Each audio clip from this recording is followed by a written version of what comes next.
Hello, is someone else out here? Hello, Mike. Edgar? I believe that they have sent us to Yellowknife. Do you know why?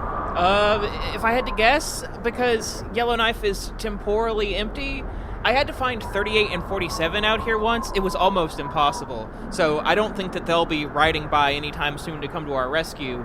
There's too much ground and so little visibility. No. Do you know why we have been sent? Because you're Edgar and I'm Mike, and together we're Mike and Edgar. Something about that? The last thing I remember before being here was being transported into a vat. I was in a continuous correction timeline. One of your iterations brought me here. I was in a vat too, just less recently. Tex put you in a vat? Why did Tex put you in a vat? What did he want from you? He said that I'm going to live forever. I told him that he was incorrect, but he didn't seem to care. He kept repeating that phrase.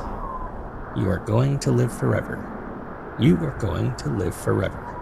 So, it's you. You're cured Edgar. I don't die when your Edgar dies. Does that make me cured? And you're from a continuous correction. Operos knows they're in a continuous correction and are trying to get out. That's what the blinks are. They're the continuous correction, replacing this version of events for a split second. So it's not a blink. It's like a sequel, like a Blink 2. And that's probably why Base doesn't ever let me name anything. I'm sure that has been upsetting for your Edgar. For the Edgars in other times who were still alive. To lose control like that. To be plunged into a foreign iteration of events. Is sending us out here part of your plan to bring Operos back? I suppose that you have a mic that is in your continuous timeline that you want to bring here? I did not make any plans. I was in a vat. Now I am here. This must be someone's plan, though. Is it yours? Your plan to bring Operos back? I really don't think I founded Operos, did I?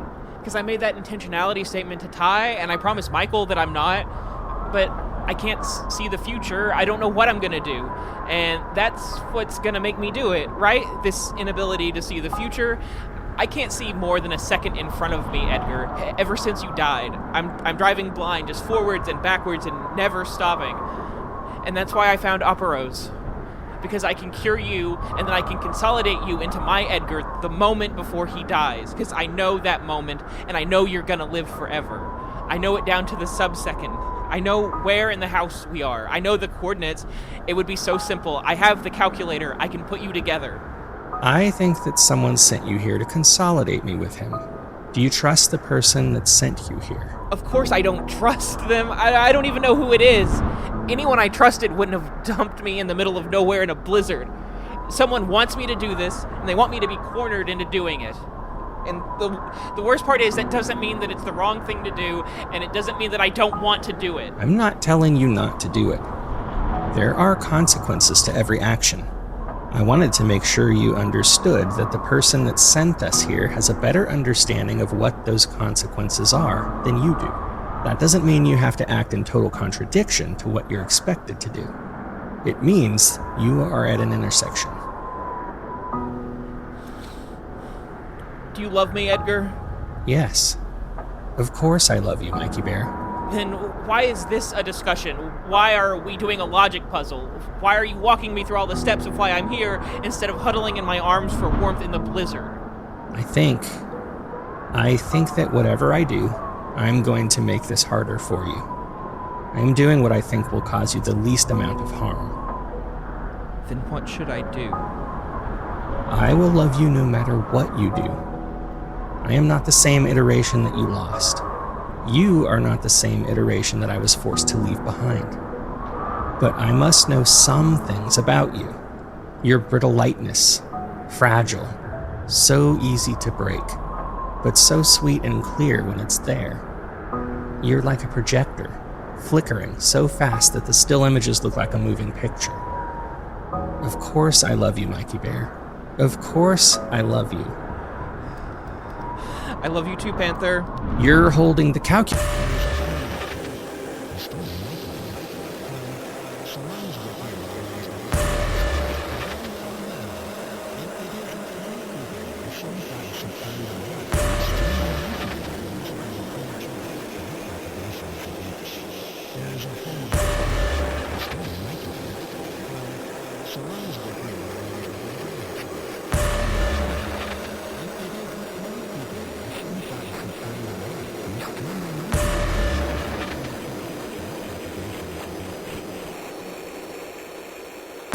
There is a hole in him.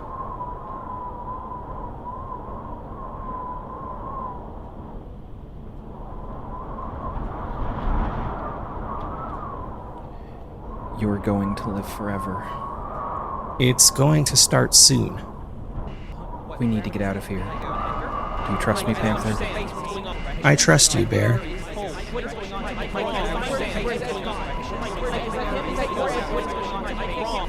Where's Ed gone? Mike, is that him? Is that your Ed?